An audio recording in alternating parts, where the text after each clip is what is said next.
Okay, good afternoon, everyone. I'm still John Tokar, and at least for now, I'm still the chief of the Center for Cryptologic History at the National Security Agency. Thanks for sticking with us. We have another great session for you this afternoon. In case you might not be in the right place, but I hope you'll stay anyway. This is session 11B, and it's entitled Going Online with KEPLER. In this session, we will hear from Mr. Glenn Nordin, Mr. Howard Thorpe, and Dr. Stephen Barry. Full bios and abstracts of their presentation are available in the attendee packet you received in the final program. Questions can be submitted, as with all our previous panels, in the Q&A area of your Microsoft Teams display. When typing, if your question is for a specific person, go ahead and put that in there for whoever it's directed at. Otherwise, I'll ask it to the group. And all the questions that you submit, we'll try to get to at the end of the entire presentation, and we'll relay those to you. So just by way of brief introduction, again, you can read their full bios, and they are worth reading, believe me. There's a lot more that I could tell you about these men, but I want to give them the microphone very quickly. Mr. Nordin served as the KEPLER Laboratory Contractor Program Manager, retiring in 2015. After 21 years at the Army Security Agency, ASA, 19 years in support of national intelligence, and 28 years in NSA field support. Mr. Thorpe began work as a linguist at NSA in 1973 and is currently the principal at a veteran-owned cybersecurity consulting company, among other things that they do. And Dr. Barry is a computer systems engineer who has contributed to the success of a wide range of government products spanning more than 4 decades. So without further ado, gentlemen, I believe, Glenn, you're going to kick things off, so away to you, sir. Yes, I have to tell you, it's Nordin, few and far between, not Nordin. Sorry, John. I am here today to talk about KEPLER Laboratory. KEPLER Laboratory was one of the finest hours, minutes, days, years of my experience as a support in the national intelligence community. In 1977, I was employed by Systems Research Laboratories of Dayton, Ohio, to help them build a new business center in the DC area. In 1981, we were fortunate to be selected as a support contractor for the KEPLER Laboratory, sponsored by NSA R Group, with A Group participation. The laboratory had just completed the triple play demonstration of the utility of digitizing the oral communications collected on analog magnetic tape. Our task was to support the government laboratory leader, Jack Boehm, in examining then current transcription operations from the perspective of the transcriber, the transcription team, and the use of emerging microcomputer technology. Jack Boehm, of our group management, an electronic engineer with an interest in government factors and information processing, was designated as the government chief and head of the project. Jacob Gurin, who had served as NSA's chief of language research and retired in 1980, was brought on as senior consultant for the team. Jack was a Russian-speaking immigrant who had started his cryptologic career with the Army as a student of Japanese and translator of Intercept during World War II. If you could dig through NSA's archives, you will find Jake Gorin's articles and his writings on the rigor needed for learning and understanding the languages of the world and the English language. Jacob, or Jack's thoughts and words, guided transcribers, language analysts, and their management, helping all to understand the difference between word-for-word transcription versus meaning and context-based transcription. His writings and lectures, whether requested or volunteered, were a boon to many aspiring crypto language analysts and their managers. My Army enlisted experience as an interceptor and transcriber linguist, and my Army officer experience in management of collection and processing of intercepted communications would be of value. I can safely say that all three of us in the lead, Bain, Gould, Nordin, at the beginning were humanists. That is, we were focused on the activity and needs of the human transcriber, with a visionary bent eager to see how the new world of personal computers could be used to enhance transcription performance and improve the transcriber's workplace process and environment. I said personal computer, let's say microcomputer, mini computer. The interest in applying the power of mainframe, mini and microcomputers was very high at that time in the late 1970s, early 80s. This was particularly so in the intelligence activities related to collecting and processing large amounts of oral communications in the languages of the world. Many scientists and politicians were sure that we would soon be reading oral and written foreign language communications that were automatically translated into English language. Work had been underway since the 1950s at Georgetown, Carnegie, and other university-affiliated shops to automate translation of written foreign languages to English. Dr. Alexander Andreevsky, a good friend, had participated in Carnegie work and by 1980 had come to the conclusion that machine translation could not be expected to replace human translators because the working world generated millions of words or new meaning for old words in every day's work. We found our laboratory hands-on leadership in Howard Thorpe and Steve Berry, who sought and hired bright, young, emerging computer specialists to be guided by the professionals. Howard's hands-on experience as a transcriber in the NSA environment of that time, plus interest in the emerging personal computer and software development, made him a clear choice. Steve Berry's education and experience in the perceptual sciences provided a depth of knowledge of human factors, and his experience with introducing new computer technology in information handling environments would be of value. He has demonstrated ability to communicate with computer building and programming specialists, promised a successful performance as lead technologist. Howard's and Steve's team forward-thinking performance was key to success in this experimental journey known as KEPLER. Together, they successfully found and hired a team of accomplished computer programmers that included several musicians, including students of the Peabody Institute of Johns Hopkins University. If I remember correctly, Jack Gorin led several musician programmers, to perform with him in the Potomac River Jazz Band, where Jack played trombone. The musician-computer tamers remain in my mind as examples of the affinity of music and mathematics. I know that at the beginning of the contract, all of us were guided by Jack Gorin's vision as expressed in the declassified Cryptologic of December 1982. Quote, "The triple play test is now over, and IBM has taken its equipment out of the lab. The facility is being ready for its next task, and several possibilities offer themselves.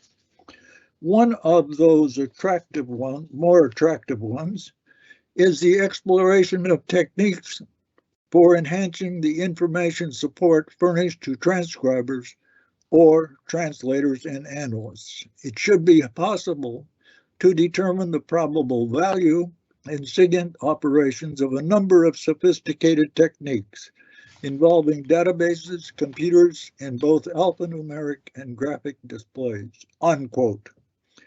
The NSA-ASA transcription arena that I had worked in from 1951 through 1963 as an enlisted soldier and as a commissioned officer, was usually a crowded, often smoke-filled and noisy place. Your desk was loaded with at least one and sometimes two magnetic tape or wire recorders or other recording media. Crowded onto the same surface were large, heavy reference books, such as dictionaries, gazetteers, and other work-related books, stacks of 3x5 cards, binder of tablets, or work-related info papers. Transcribers invented and built racks to store tapes and books and bring their individual sense of order to the workplace. Coffee cups and ashtrays for the smokers also took up space, while the furniture was standard government issue at NSA, a standard navy gray metal. Ambient lighting was either dim or excessively bright, and we usually had either no window or the windows were covered for security purposes. A lighthearted but dead-on description of the transcription scene in 1979 in A Group is found in the declassified cryptolog of October 1979 under the title, quote, "The 2,000-year-old transcriber," unquote. Tapes fed into playback recorders and flowed in stops, starts, returns as the scribe used hand and foot controls to play, reverse, and replay audio output from the tape to assure understanding of the spoken message. Tapes were sometimes recorded at 50-cycle electrical flow, and when played on standard 60-cycle at NSA, caused the recorded voice to sound like monkey chatter. There were few controls to enhance the audio for better understanding or compensate for audio quality, gaps, static, and background noise. Senior scribes usually had to visit the desk of a scribe who needed assistance in understanding passages. We in KEPLER felt that emergent technology and materials were available to help us instrument that workspace so that we could record the transcriber's interaction with the workstation equipment. We could then use both the communications to be transcribed and the information sources on transcription tasks to better understand what might improve the process. We hired another contractor to build an electronic clipboard. Excuse me, I'm having a tough time moving this paper.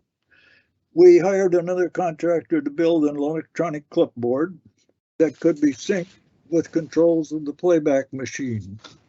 This would permit a human observer to record both the transcriber activities with the playback machine and their entry on typewriter or computer terminal. Our task was begun just as the personal computers were being turned out in many shapes and sizes to solve information creation and storage issues. It was also a time that the office environment was under international scrutiny to improve productivity. So we wanted to see and study new ergonomic seating, desk storage arrangements, workspace lighting, and automation of reference information aids wherever possible. When we wanted to explore new possibilities, new approaches, we would often look for previous applications of digital technology. We learned that McGraw-Hill had digitized a Russian-English dictionary to use in typesetting the hard copy book version. We were able to purchase that software for use in research and development in perpetuity. We found a digitized target language orthographic dictionary, forward and reverse, a digitized gazetteer, and digitized microfiche tapes. And digitized macros. We hired linguists to quality control the data in the dictionaries and gazetteers to confirm entries and correct when needed. As we worked, we also encountered resistance from computing stalwarts, elder analysts and managers at NSA, who were not ready for the advent of the personal computer and were reluctant to see the PCs challenge the mainframe computer technology. The rationale at the time was that mainframes were the logical embodiment of economy of scale. That is, it had been a truism that it was less costly to invest in a large central computer with huge capacity than in several smaller computers, some of which might be distributed in other locations. That was partly true then and is still valid for many scenarios today. With the appearance of the personal computer and some lower-end servers, things were changing quickly, and the economics for some scenarios were changing radically. Where could apply computing power affordably was evolving much more quickly in the new PC environments than it was possible to do in the highly structured, very controlled, and very expensive mainframe environments of the time. At that time, a legitimate question for the mainframe advocates was, who needs a MIP on their desk? A MIP, as you know, is a million instructions per second and is a crude measure of computer power.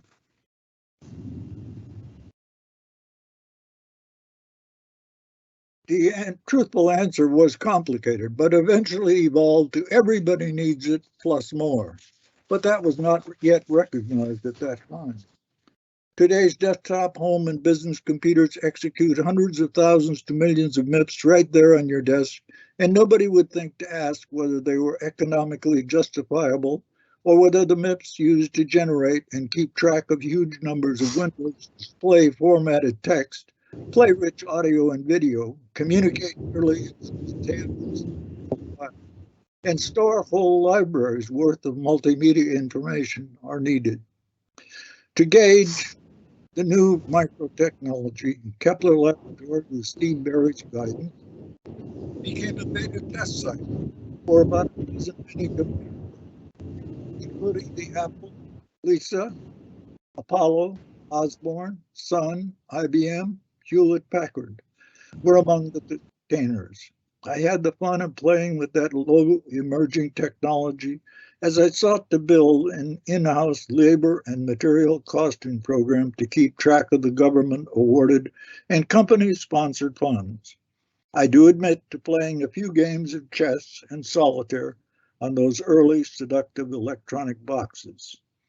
With that note, I turn the audience over to Howard Thorpe and Steve Barry to tell the story of how we introduced microcomputer and graphic display technology into at least one sector of the NSA signal intelligence processing system.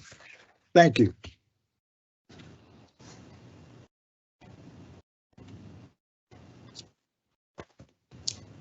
Over to me, John. Good afternoon. Go ahead, Howard. We got you. Good afternoon. My name's Howard Thorpe, and Glenn gave a great overview of what I represent as being the beginning of the digital age. And John, if you could just give us the, thank you. Glenn talked about the emerging PC technologies, and I remember that I was very excited because in the late 70s and the early 80s, the Vietnam conflict was in the rearview mirror, and a lot of entrepreneurs were coming out with computing solutions, including the Osborne, the K-Pro 2, which I bought, and the IBM PC running PC-DOS. And as I recollect in talking to Steve Barry, Steve had the IBM and I had the K-Pro, and we were both kind of fascinated with this development and power that we foresaw to become more populated in the community. And as we talked about this and continued working together in the KEPLER testbed, we started to think about how could we transfer some of this personal computing into the production environment. That occurred until one day, the computer scientists and engineers at Xerox PARC built something called the Xerox Alto. Now that was the first implementation of object-oriented design, whereby you invoke either documents or applications by using a mouse to execute a particular application to bring up documents. Steve and I sort of both looked at each other and said, wow, this is really amazing stuff. And Steve and I both agreed that we should bring in that kind of functionality into the Kepler testbed to get a better understanding of it and graphics user interfaces and how that applied in the world where CP/M and DOS were being used and command line interfaces. So we brought in Elisa and we brought in an Apollo, like Glenn mentioned, and we had to set them up standalone in an unclassified environment. But we learned from invoking some of these object-oriented techniques on what was possible to bring into the Kepler laboratory. Now, as the audience knows, the results of the Xerox PARC work wound up in the Lisa and then Macintosh line of personal computers, as well as Windows, which let's say gently stole some of the stuff from graphic user interfaces that wound up in the Windows paradigm. So the introduction of PCs and the interest that both Steve and I had, as well as Glenn and Jack, brought that into the second stage of computation in the computer lab. So if we could have the second stage slide, please. It was really important after triple play for the Kepler team to keep the A group liaison and their interest and focus in the Kepler lab. And so we had an A group liaison person, and it was important that we maintain relationships with not only A group, but kept that liaison energized so that when he or she went back to management in A group and the rank and file, they could express and characterize some of the work that we were doing. And one of the things that we asked the liaison was, what are the priorities for production systems in A group to develop transcripts? We'd already gone through the triple play side of it, and there were restrictions in triple play and how that could migrate into the production side. But we asked the liaison, what other priorities were the analysts and transcribers looking at that could be more effectively done in a digital world? And at that point, we looked at information sources, which the liaison came back and said that information aids were something like Glenn just described. Senior analysts had to come to transcribers' desks to confirm or deny what they were hearing and producing. And so that cut down on time from the senior analysts doing their own QC work. And one of the things that the liaison came back and said, well, if you can digitize some information aids that could be presented to transcribers, we believe that that would have a definite benefit and impact on their effective production in the operations environment. So we began looking at that, and as Glenn mentioned, we were able to secure government and commercial tapes that did not require any copyright or licensing. And we began looking at those to incorporate into a storage device that could deliver that information to transcribers. With that, what I'd like to do is turn it over to Steve, who's going to talk about how we incorporated graphics user interfaces into the design of the next generation workstation. So Steve, it's over to you.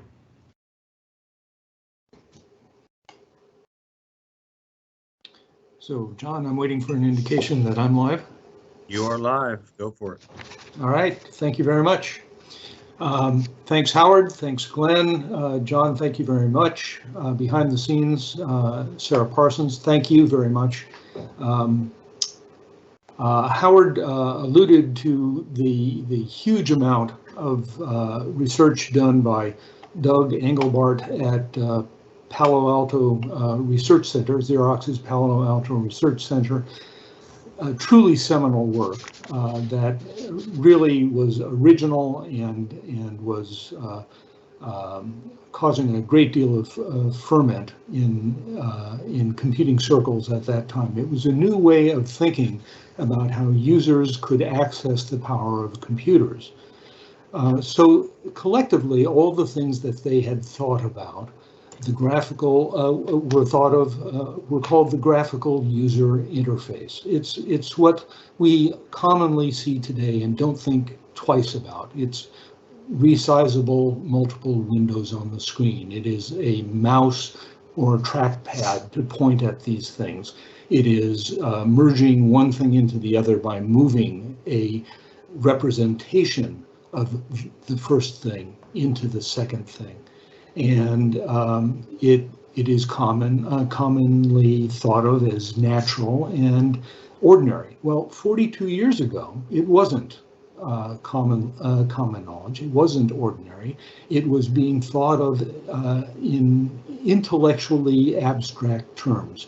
And there were questions about whether GUIs, graphical user interfaces, were better or worse, less error prone, more error prone. And those are research topics.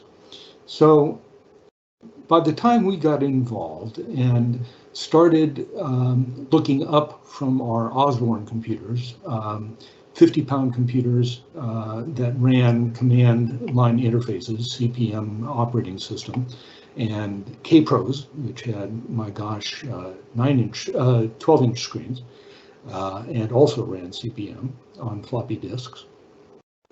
And IBM PCs, which were about the same.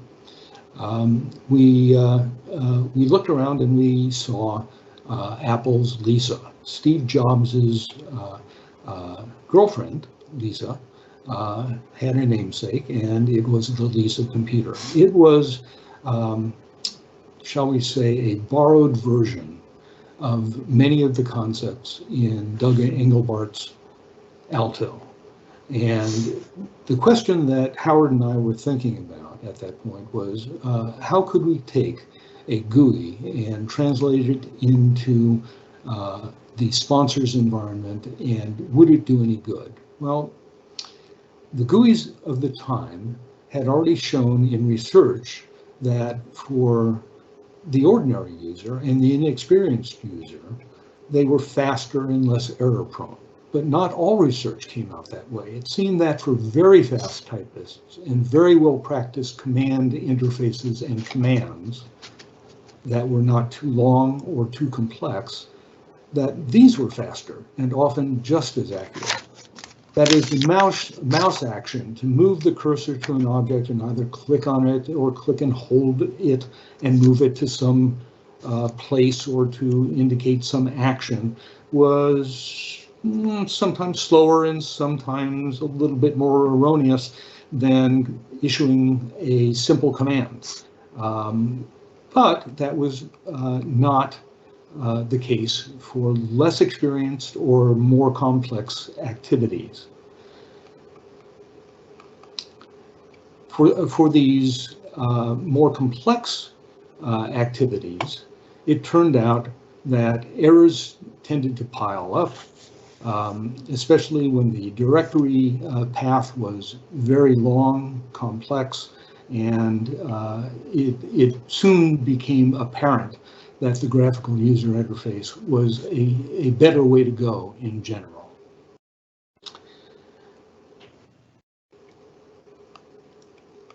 In the KEPLER environment, we found that objects could be named too.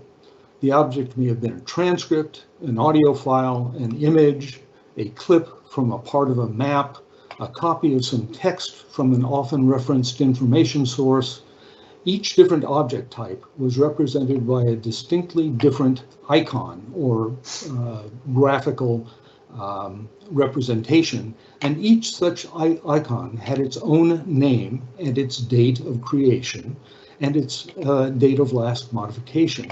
A scribe's working environment could contain anything, and all of that information was stored and savable and reloadable in a personal environment that could be recalled during any work session while also accessing the transcriber's work queue and work aids, including the aids that came to be known as Waldo aids. So what is Waldo? Waldo was a mini computer. One of the deviations from the mainframe computing environment of the time was mini computers, and Waldo was one such. Waldo is probably too complex to go into why we named it that, but it was a host for the several information aids that Howard will talk about in detail in a section coming up. But basically, we decided that rather than loading all of the information aids on each workstation, it would be better if they were on a central server, and we didn't think it was a good idea to put it on the mainframe, and for a number of reasons, including the time and effort involved in getting information aids loaded onto the mainframe. But we did think that it was a good idea to co-locate the information aids server along with the workstations that we were thinking about putting into the operational spaces. We noted, however, that there were a lot of ways of doing the graphical user interface incorrectly. We could have made the icons too small or too large, and that would have made things difficult. We could have used obscure or inappropriate symbology. For example, we might have chosen to use a fish to represent a telephone directory, but that would have been incorrect. We could have used icons that were too visually similar to each other. For example, a fish that was oriented vertically versus another fish that was oriented 10 degrees to the left. We also knew, based on principles from Gestalt psychology, that certain designs would lead to visual search, that is, transcribers looking all over the screen to find the right icon, and that would be an error. So we tried to avoid all of these errors, and we managed to avoid most of those in our design, but we probably invented some new errors that came back to bite us, but we won't go into those at this point. The pointing device that we used was a mouse, and the syntax of the point and click environment were topics of a lot of discussion at that time. Again, 42 years on, it seems simple and obvious that we point and click on things, and it's object action, and the syntax is clear. But back then, it wasn't as clear. And we settled, as I remember it, on a mouse as a pointing device, as opposed to a trackpad or a light pen, because of Fitz's law.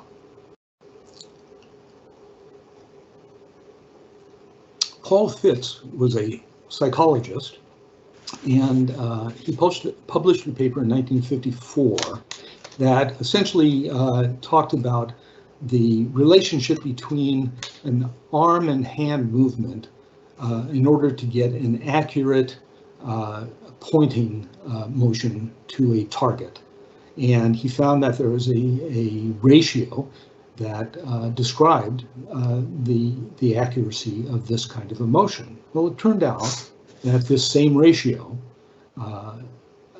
expressed in an equation, fit the ability of a person to control a pointing device, such as a mouse, and hit targets on a screen. So the Fitz law also worked well on workstations, and it seemed that in a hands-busy environment where you were producing a transcript, that instead of using a trackpad where Fitt's law didn't work as well, and a light pen where you had to pick up an object, point at the screen, and put down the object, that the mouse was the best compromise. So we settled on the mouse. Other things we paid attention to were a simple and clean initial visual design, but we kept the freedom to rearrange items on the display to an individual's taste. We allowed scaling of both text and the entire display so that you could zoom in and zoom out to the taste of the individual scribe. We allowed reverse video.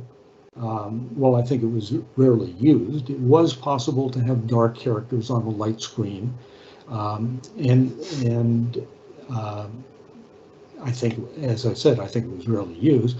But the default display was light green characters on a standard CRT gray background.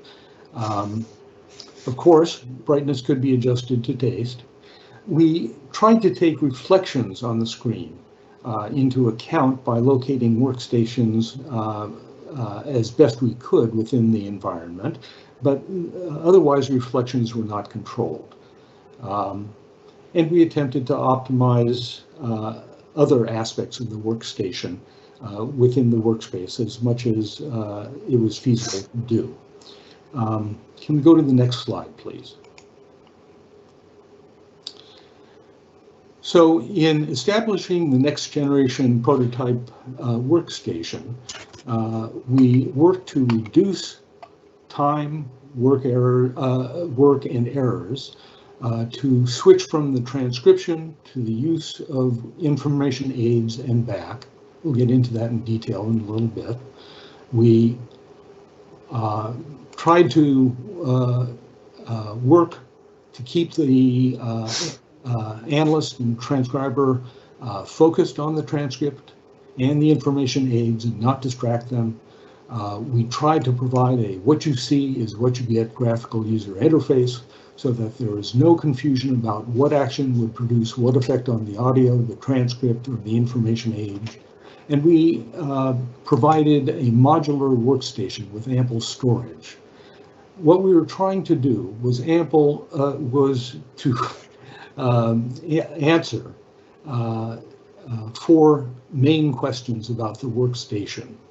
Would the use of dual 19-inch workstation displays enhance production? Would an advanced network workstation computer with graphical user interface be better than similar tools used on a character-based mainframe computer terminal?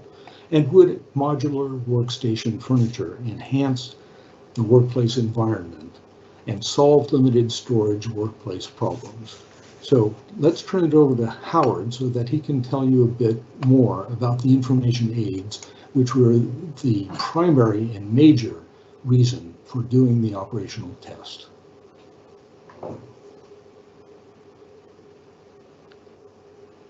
Over to you, Howard. Yeah, thanks, Steve. I'm going to say this again and again in this presentation that it was really important to keep a group in the loop, to be transparent with them with what we were doing. And we did that through the A group liaison, as I mentioned earlier. Once we had selected the information aids that Glenn and I characterized earlier, we went through a process to either take the tapes or whatever media they were on and digitize them. And as Steve mentioned, we had the server called Waldo. So we began loading the tapes onto Waldo in a digital format on disk drives. And then we actually hired A group transcribers to come in after hours to QC the dictionary and gazetteer information to make sure it was correct. In the meantime, and in parallel, our software programmers were developing access techniques and retrieval routines that allowed transcribers to use keywords string searches, forward and reverse, wildcards, and to develop a routine that would allow transcribers to toggle between the two displays that were going to be in our testbed workstation. Now, I want to mention something about that toggle that's really important and was important to transcription. First of all, we needed the T group support, and for those in attendance who may remember the old Delta Data 7000 Ts, they had two serial interfaces. Only one was used in transcription, and that was connected down to the mainframe to produce for production purposes. What we asked T group to do is open up that second serial interface so we could use it to toggle to the second 19-inch workstation display that would then display the information on the Waldo server. So we were successful in getting T group to open up and activate that second serial port interface, and then reshield the Delta Data 7000 that meet ComSec requirements.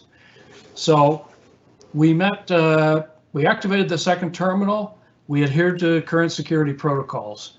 Next slide, please.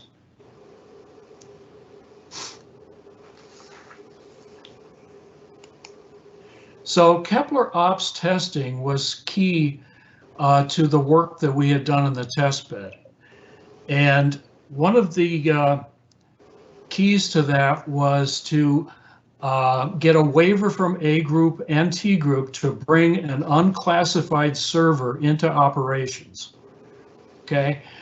Once we got ComSec to approve that, and remember, Waldo in effect was isolated as an unclassified information resource server that's had a single interface to an unclassified Delta Data server that was Delta Data workstation that was not used for production.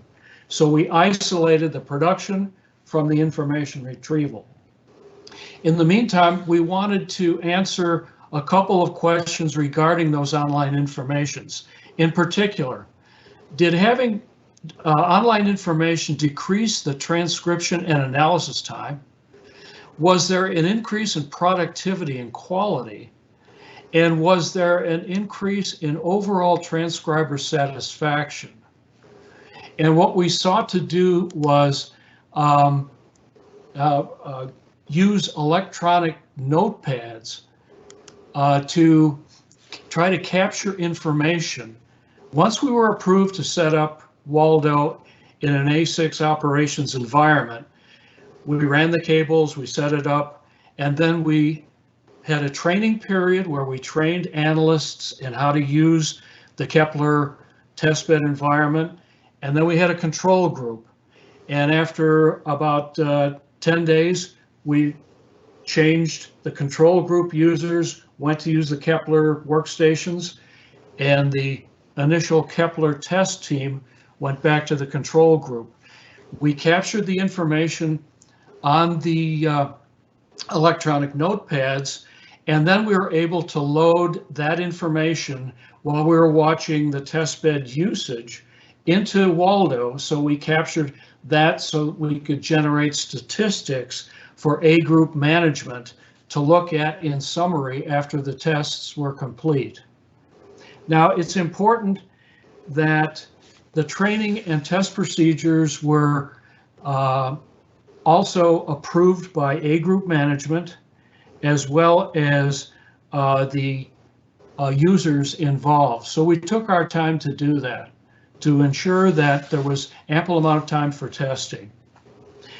And what I'd like to do then is turn it back over to Steve to detail the ops configuration that we were permitted to use and how the team best incorporated the technologies that Steve described earlier.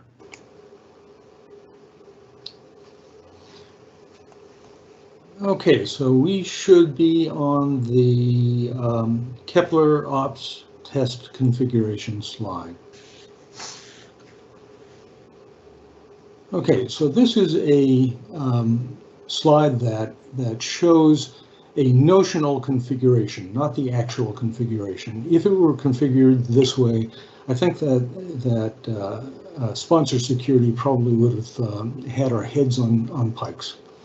But it's notional, and it's close enough so that we can understand what was going on. And so let me go through the picture from a conceptual point of view and give you an idea of what was set up, and then I'll go into why it was set up this way. So in the upper left, we had computer terminals. These are standard 19-inch Delta Data 7000Ts. And as Howard said, there were actually two of those, one for transcription using the standard interface for transcription at the time. There was another one that could be toggled to that actually accessed the green disk-shaped thing in the lower right called Waldo Info Aids through the concentrator. That is, the keyboard was able to access the Waldo Info Aids, which really was a mini computer in the operational spaces, an unclassed mini computer, and that's the reason for that second terminal. And they used the same keyboard to access that information aid on a second terminal, and then they used the information that they retrieved on the second terminal to inform what they were doing on the primary transcription terminal. We had a connection from the concentrator to the standard transcription environment on the mainframe. We had KEPLER workstations. KEPLER workstation had two display heads on them, 19-inch green screens with a single keyboard and a mouse next to them. Each of these workstations was connected by a local area network to the Waldo information aids in the lower right, and in a manner of speaking, to the transcription storage system, so that it was possible to develop a transcription on the workstation and get it stored also. So let's leave this up on the screen as I talk about the modular workstations a little bit in the whys and wherefores of the configuration. It'll get a little abstract and a little dense, so feel free to ask questions. We'll clarify them after we get through this a little bit. So the KEPLER workstation had a base. They were really a large-scale microcomputer, dual processor microcomputer, and so they needed a large base. It looked like a large college dorm room refrigerator. It was full of bytes, but not pizza bytes, nor did we provide beer, and it would have been warm beer anyway. This was a considerable computer. In this cabinet was a fast and very sophisticated engineering computer system with dual microprocessors, a large amount of memory, a fast hard disk, and a very fast and capable graphics subsystem. And it was equipped with a fast local area network connection. All of this was powered by an advanced flavor of the Unix operating system that had been augmented by the vendor to take advantage of and use the powerful graphic hardware provided by the workstation. The vendor thought that they were providing a very competitive computer-aided engineering design workstation, and in fact, they eventually captured about 20% of that market. But we, the denizens of the KEPLER lab, saw this workstation as the basis of a very advanced transcriber environment that with about 120,000 new lines of code could revolutionize the sponsor's workplace. The off-the-shelf display of the workstation was a single 19-inch green screen, And by special arrangement, we got the vendor to supply these with a second fully capable 19-inch screen. Either screen could be accessed by the user by moving the cursor laterally using the workstation's mouse until the cursor appeared on the intended display. Then that became the active display. The schematic drawing above gives you some notion of what things looked like. We adopted the then new what you see is what you get approach to the use of the displays.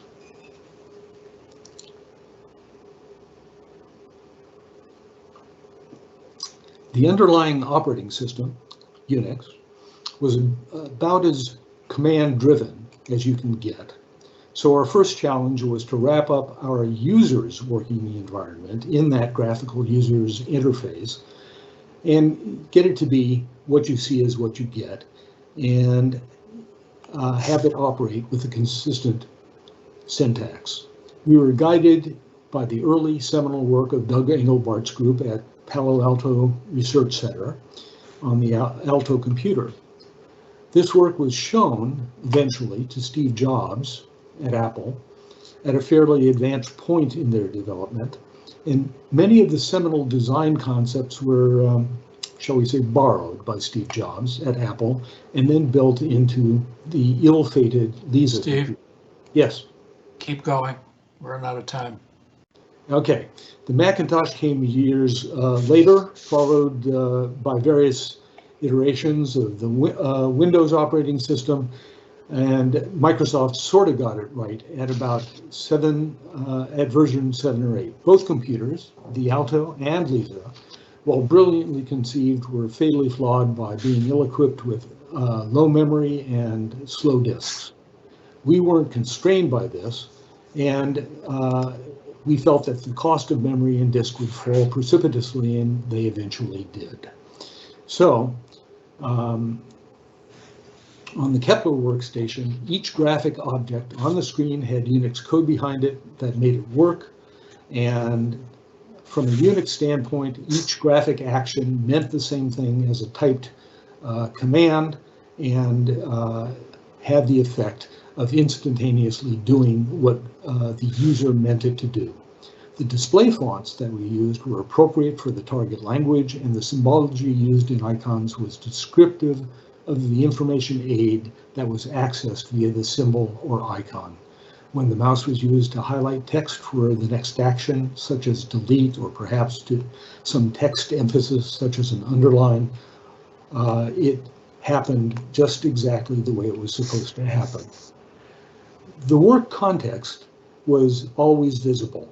That is, the transcript was always visible on one screen, and the information aids were always visible on the other screen. This was to lighten information load, memory load, and the process of keeping things in memory.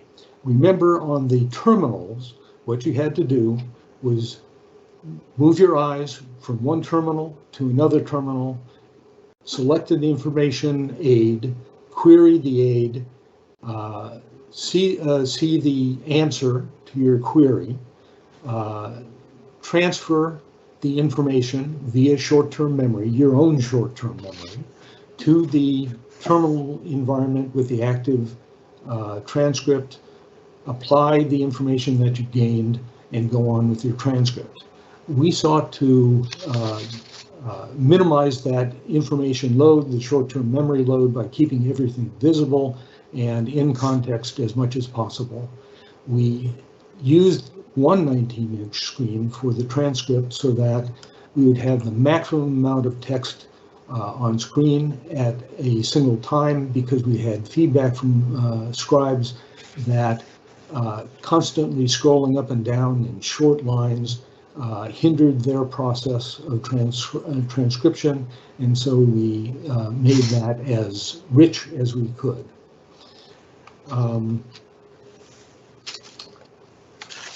So, to bring this to a head,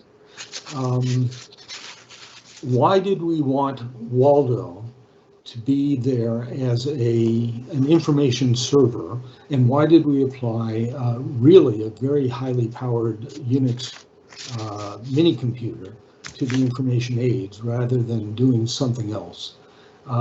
This had to do with what people needed in order to keep them on task. There was a seminal study done by IBM that was published in a paper called The Value of Power. What they were trying to do, of course, was to sell mainframe computers that were ever more powerful. But what they did to prove the value of power was to do an experiment among knowledge workers, office workers, factory floor workers, as many different kinds of workers in different contexts around the world as they could find. And what they did was vary the amount of time that they used to allow the worker to get the response that they needed from the computer. So that was the one variable, how long they delayed the response to the user's query. And otherwise, everything was the same.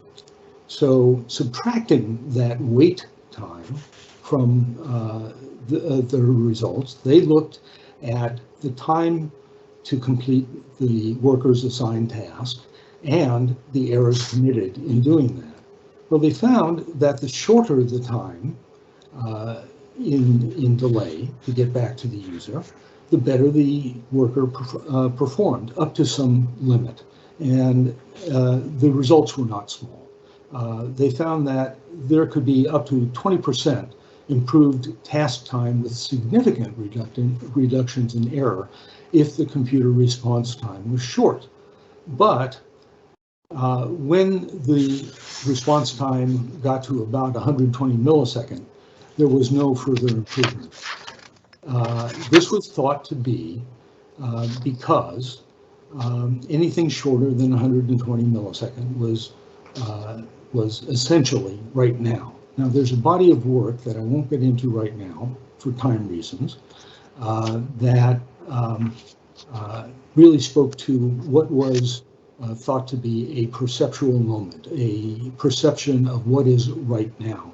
And anything less than about 120 milliseconds turns out to be right now to the human being experiencing it.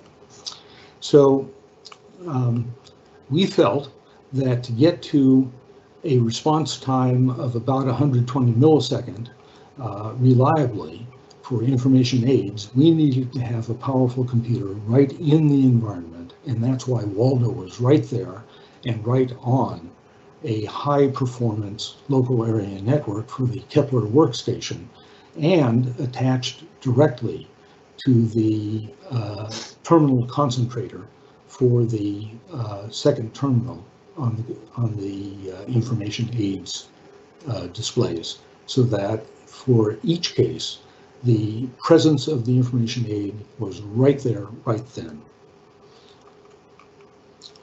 So there's a great deal more to this story. I'm going to get right past it so that we can make sure that there's enough time to say what needs to be said about the information aids in the KEPLER laboratory. But I will say that 40 years ago, the microcomputer revolution, network computers for ultra-fast information transfer, and client-server computing architecture provided a gotcha at IBM at that time. They were not able to fully recognize in their product offerings, despite their own investment in the IBM PC. Now, it's important to recognize that IBM management, IBM product development, marketing, and research are not dumb people. They never were dumb, they're not dumb now, they weren't dumb then, but there's always lag in product development and marketing. And there's always the question of how do you make the large profits that they were used to on small hardware and software. There were also several different strategies available to harness the value of power that I was talking about. How could you, for example, harness this? Steve, wrap it up. Wrap it up. So we decided to harness this with distributed microprocessor personal computers and workstations at a low cost per seat and much greater flexibility. And that was our success in Kepler. So now on to impacts on transcription analysis. And why don't we go on to Howard on the impacts slide.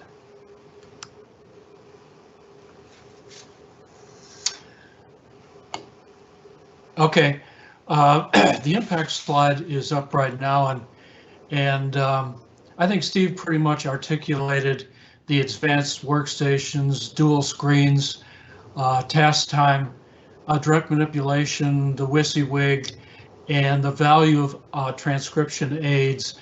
I should also like to mention that the current production environment not only had a lot of unclassified dictionaries and other information that were used, maps and gazetteers, but also senior researchers created these 3x5 cards, which transcribers, if they wanted more in-depth information, sometimes had to physically leave their desk and go over and talk to these senior researchers who had to funnel through these 3x5 cards to try to provide some information. So those were also prevalent in the transcription environment. So let's go to the next slide before Kepler. And while we're doing that, I want to mention again, the key was keeping a group involved and transparency in what we were doing. And after we got the waiver to install the Waldo micro mini computer like Steve described and set up that orientation and configuration, then we looked at what was happening before Kepler. Again, we had these 3x5 cards that were used by senior researchers for specific information. We had shared references that were available, and the shifts, this is for shift working too, that where people were unable, that they had to get away from their desks to get to shared information, to talk to senior researchers who were there only during the day, and otherwise they had to go down to the mainframes and see if they could print out the information that they sought. Once again, the dumb terminals were connected to the mainframe for production only, and we enhanced that to provide information there at the workstation desktop rather than having to walk to shared devices for those information aids that we digitized and presented to the user. So what I'd like to do is go to the next slide after Kepler. And once again, what we sought to do in the testbed environment and operations was see if the transcription and analysis time was decreased by using the online information aids. Was there an increase in productivity and quality and user task satisfaction? So after Kepler, we got some information back from the transcribers as well as the details, which, as I said before, we captured on the electronic notepads.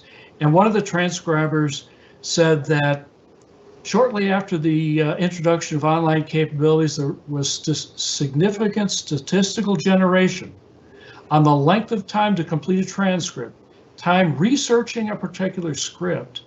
Shorter versus longer conversations were required, and the time required to complete. This information was provided to management, and management encouraged computer-generated information to be more involved in additional operations areas.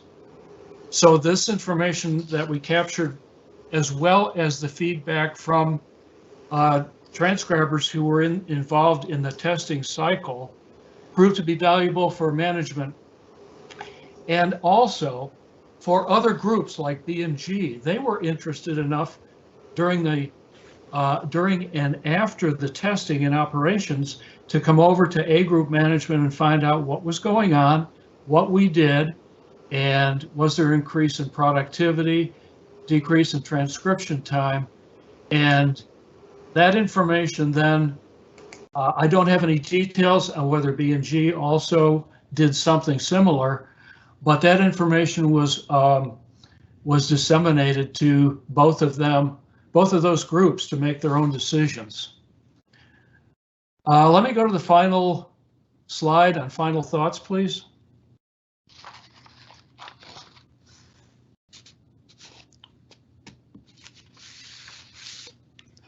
So to summarize, as Steve and Glenn were saying, this was like 40 years ago that we did this, and the emerging of technologies in the late 70s and early 80s were characterized and attempted to be included as much as possible in the Kepler testbed.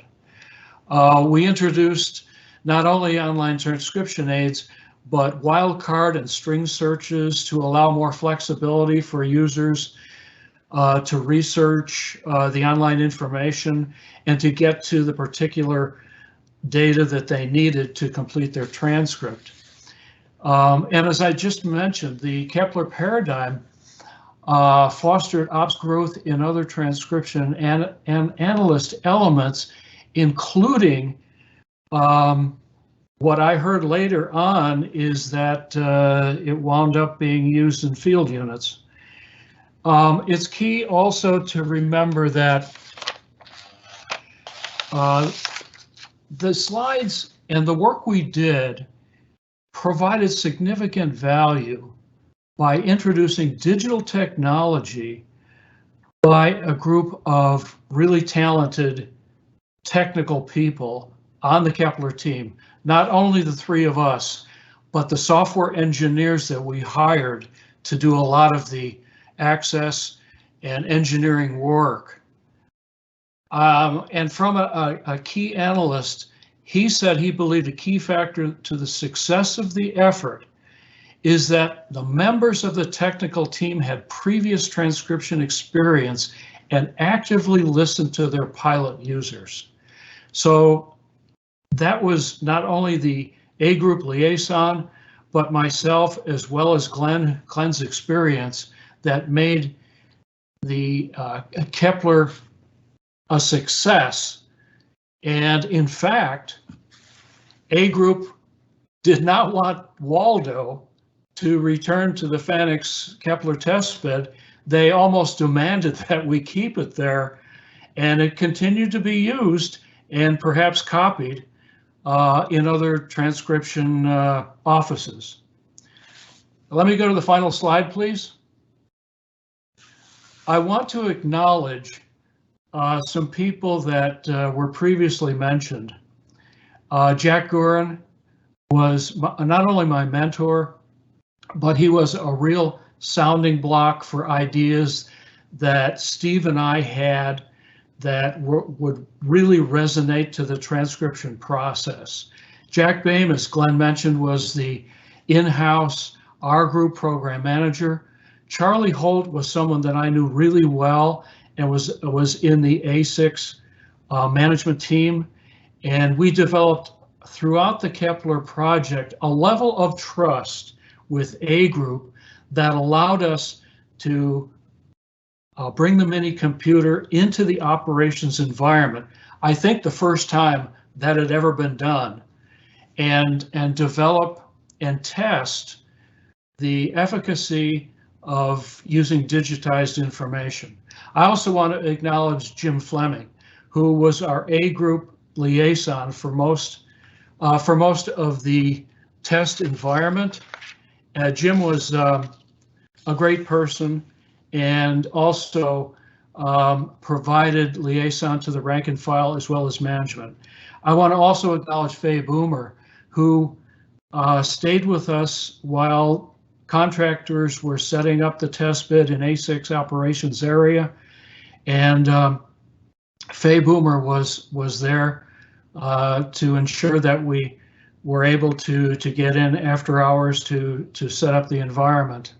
And I want to thank Scott Snyder for his input regarding B&G group work, as well as some of the analyst comments and feedback that we got. And finally, I want to thank the R group and A group stakeholders who supported and facilitated Kepler Ops throughout the entire process. And also my colleagues, Glenn Nordin and Steve Berry, whose expertise and dedication made this a really successful process. I want to thank them and open to questions.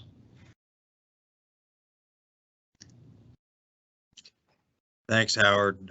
We can appreciate the depth of your passion for this topic and for your fellow researchers and executors. It really is an interesting topic. You can tell that by some of the questions that have come in. I will recite some of those, and then I've got a couple of others here in the room. I think you did touch on this first one, but an attendee asks, can you comment further, I guess is a better way to put it, on resistance to this technological innovation from the agency? And it seems like we've lost Glenn, so it's just Howard and Steve. But if either one of you want to take that, was it difficult to overcome? Yeah, let me take that, Steve and John, okay? Please. Sure, go ahead. Yeah. In answer to the question, the production environment that a lot of these transcription production systems used, remember, started with typewriters and generating information in a very, very manual format. The change over to dumb terminals was considered a major change for production environments, and even that there was some resistance because of not only inexperience with computing environments, but also with problems. And as Steve showed in the configuration, sometimes the terminals would have a glitch. The concentrator would have to be rebooted. The mainframe sometimes would go down, or a shared disk on the mainframe would not be available. So there were times when the production environment basically shut down until rebooting of any of those three components occurred. So we had to overcome that, and bringing in new technology, there was a high level of skepticism originally. But I think we overcame that for a couple of reasons. First of all, we invited the office managers and division chiefs over to the Kepler laboratory in Phoenix, showed them the setup, showed them that we had invested in their transcribers to QC the information that was going to be displayed. And I think gradually through the A group liaison, Jim Fleming, and myself and my relationship with Charlie Holt, we were able to overcome that skepticism by addressing some of their concerns and by showing them what we were setting up in the test bed. Yeah, very interesting. And fortunately, I guess, it appears that we got Glenn back. So welcome back, Mr. Nordin. Sorry that you had trouble staying with us the whole time. But we've just started doing some Q&A. So another question that came in from a attendee was, what technologies do you see today that are the current or next generation of what you were doing with the Kepler workstation environment? So I don't know, Steve, do you want to handle this one? I've got some ideas, but I'm gonna ask if you would like to take this question. So there are a variety of technologies in sound that I'm sure that the audience are well aware of, probably better than I am. There are database technologies and information aid technologies that can be brought to bear, particularly in terms of language and linguistics. We can utilize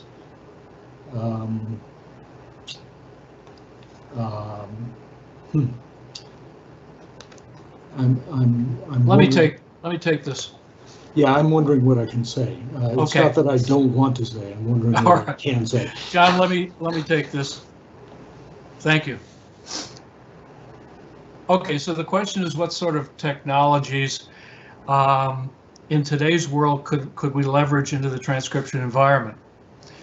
So I think, first of all, the advancements in personal computing, like the one I'm using right now and the one our attendees use every day, as well as high-speed networking and distributed processing, even a cloud that is inside the agency, which in effect is just a series of data servers and storage banks, I think are indicative of what is occurring today. But I would say the power of personal computing today, the amount of memory that can be used, high-speed networks which would allow transcribers to share information even within their classified environment much more easily than even what we had in Kepler, where we had to set up a separate device to deliver the content that they use in the production system. So I think those three things: high-speed personal computing, networks to integrate users, to share ideas, even something is as customary used today, like calendars and personal workspaces that can be shared, and having as much data as close to the user as possible. So those are my thoughts. Yep, thanks, Howard. Very, very enlightening for sure. I have a question because, as you know, I'm sure you know, Jack Guerin is in the Cryptologic Hall of Honor, which CCH runs that selection process for the director every year, and so we're obviously very familiar with the folks that are already in there. But most of us, maybe Dave Hatch,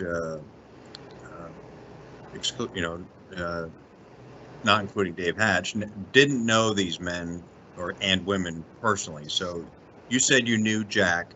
Can you tell us more, maybe some personal insights to what Jack was like? I mean, we have the description of his Hall of Honor biography, and we know he was a change agent and a powerful leader in language technology research. But tell us something that are a lot of our attendees who may have even known Jack or known of him when he worked here. Tell us something personal, if you can. Well, Jed, I'd also like to mention that Glenn has the same accolades as Jack, and so if Glenn is still online, I think that would be something that his familiarity with Jack Guerin probably is longer than Steve and mine. So maybe Glenn has some stories that he could characterize for the audience. Glenn, can you unmute and enlighten us, please? Just I'll there you unmute. go. We can hear you now. Jack Gorin was one of the leaders in the field of language use within the National Security Agency, world language use. He, above all others, worried about the accuracy in the translations and interpretations done. He wrote many descriptions of what needed to be done within the transcription process, within the translation process, and within our collection, the targets of our collection. Jack was a most personable individual. As I say, he played trombone in the Potomac River Jazz Band and led troops of people on various excursions. It was always fun when Jack would call and say, it's time to do such and such. I visited Germany with Jack Gorin sometime just prior to the KEPLER laboratory, and we traveled to Augsburg and to Berlin, to the rubble pile on which we had set a great installation. And all I can say is what we found set the stage for the KEPLER project more firmly implanted. The writings of Jack that are currently in the cryptologs declassified at NSA are of value to so many people in so many different ways. But Jack's basic thought was, let's try it. Let's see what happens when we cut this cable. Let's see what happens when we produce this activity. When we turn the world upside down inside our little world, let's see what happens. Wonderful man, had a wonderful dog, a wonderful wife, a wonderful life. I can't say more about him. Well, thank you, Glenn. I feel you know, we obviously have a very technologically focused industry and workforce, but the historian in me really is drawn to those highlights about people, because despite all the technology, it takes people to make it work, and I like hearing stories just like that. So we have a couple more minutes if you guys are willing. Yeah, John, could you hand it over to me for just a concluding statement, please? Of course, I have. Yeah, I've got two more questions, but if you want to say something first, go for it. No, go ahead with the questions. Those are important. Okay. Yeah, one is sort of centered on what CCH does, at least for part of its mission, but the other is another personal question for Glenn. But CCH, as you may or may not know, we do a lot of oral history interviews with our workforce, leadership and workforce, and we transcribe those from a nowadays digital audio. Back in the old days, it was cassettes, and before that, reel-to-reel and other things. But transcription is always and even still remains somewhat of a challenge, especially automated transcription. So, we still have people with headsets and foot pedals that are working hard to take a digital recording and turn it into a Word document that is much better for current and future historians to search and to research and write as primary source material. And it's invaluable primary source material, as you might expect. So I guess my question is, the automated transcription tools that we have available to us are good, but they do leave a lot to be desired. So is it your opinion that automated transcription is easier, at least for our technology, from a foreign language to English as opposed to English, or am I just, is that just anecdotal evidence on my behalf? From a foreign language to English is much more difficult than English to English. I mean, intuitively, I would think so, but The it seems. complexities of the transcriber or the translator will depend upon their range of knowledge. If you specialize in one field, such as nuclear energy, for example, you actually become an expert on that particular language that is used within that field. And that is true of all of these separate fields. Farming is farming language, whether it be in Iowa or in the Ukraine. But the words will be different. Some will be the same words, but most of them will have different meanings. It is a learning a language to the state that you can handle most subject matter is a most unusual occurrence. Rare individuals, and we knew them at NSA, and David can tell you more about them. They were famous people. Jack Murphy is one of them. I'm thinking of a couple of the others. Names escape me right now. But NSA was blessed with people who had an outstanding capability to learn a language and who had the capability to learn many languages. Yeah, I can appreciate that. Thank you.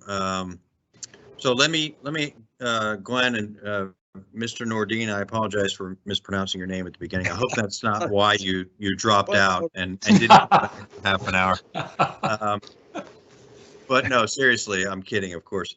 So I asked everyone in attendance to, if they wanted to know more about you, to read your biographies, and of course I've read them before, long before the symposium. But I am curious, Glenn, if you would tell us maybe one anecdote, or you were the translator on the Moscow to White House hotline. Is there a good story that you're able to share with us about that? The only story I have to tell you about that one is that it was never used during my period of time there, except, and that was the grid failure, the electric grid failure on the East Coast in 1965. And at that time, I was concerned, and I talked to the team leader, and he talked to the general, and we decided we'd send a message to the Soviets to say that we would probably be not able to make our meeting, the scheduled hourly exchange of messages, because of a power failure. Well, that decision, and the message was sent, that decision led to a great deal of consternation in certain elements in the government. Who authorized that? But that is the only instance during my tour. Now, shortly thereafter, and it's well recorded, the interesting exchanges that took place. You just go Google the hotline, and you'll learn that it's not a red phone, that it was simply a set of ciphering equipment at both ends, but all in print. Fascinating. Well, I had to ask, so thank you for indulging me. So, Howard, let me turn it back over to you and or Stephen and ask you for any final thoughts. Go, Howard. Yeah, thanks. I want to just conclude by saying thank you, John, and to Sarah for all the rehearsals we had, and for your patience when we had some problems and bugs in rehearsals, and your help and assistance in making this happen. As we mentioned earlier in the presentation, this has been 42 years since we worked on this project, and until recently, about all we could talk about between Glenn, Steve, and myself was, boy, weren't those the good old days when we worked on Kepler? Too bad we can't talk about it. And after the Cryptolog articles by Jack were declassified, then the three of us got together and said, let's see what's possible. Let's see if we can go ahead through pre-pub, generate some slides in an abstract, and if CCH will have us, we'd sure like to characterize our work and publicize it to the community. So we are very appreciative, John, for you and Sarah and CCH and the agency for allowing us our day in the sun. And I appreciate that very much. Thanks. Well, thanks are all to you, Howard and Stephen and Glenn. It's you mentioned more than once the Cryptolog declassified Cryptolog articles. They are a treasure trove of information that we're overwhelmingly happy to have been able to share, more and more with, not just you all, but with the public at large. So many of those are digitized online at the NSA.gov website, and I'm positive there'll be more coming in the future. So I encourage you and others that might be listening to search them, and if there's something there that you feel that would be valuable to a future symposium, by all means, we welcome you to come back and share it with the rest of us. So it was our pleasure, our honor, really. You guys have done great work over your careers and continue to do so from what I can read. So thanks again. We really appreciate it. Thank you, John. Okay, you guys have a great day, and we'll see you next time, right? Yes, indeed. Thanks a lot. Thank you. Thanks, Sarah.